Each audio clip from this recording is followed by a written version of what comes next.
Excited na sina Tom Rodriguez, Carla Abellana at Benjamin Alves para sa upcoming romantic comedy series na I Heart Davao. Kahit nahirapan sa taping, sulit naman daw sa dami ng kanilang fun experiences. Yan ang chika ni Nelson Canlas. Third party.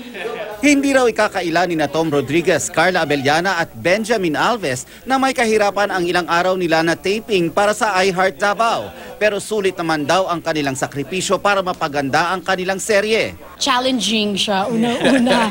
Sobrang challenging kasi una-una, we're far from our homes, our comfort zones, di ba? Hindi namin kabisado syempre yung lugar.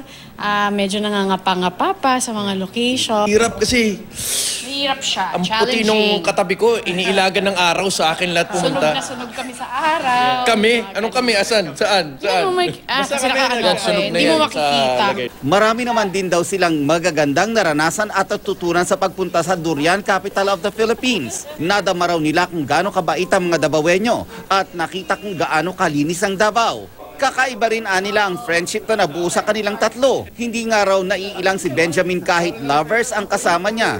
Nakabanding na rin daw niya si Tom sa set at nagkakasundo sila sa mga online games. Si Carla ang odd woman out sa amin. Mangamba ka na. When we start talking about video games and she's the odd one out. May bonding na kaming lahat doon.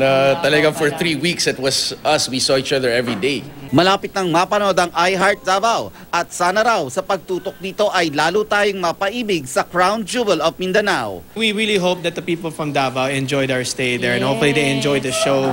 Na sana mapakita namin yung beauty of Davao, the places and especially the activities and also the people. Nelson Canlas, updated sa Showbiz Happenings.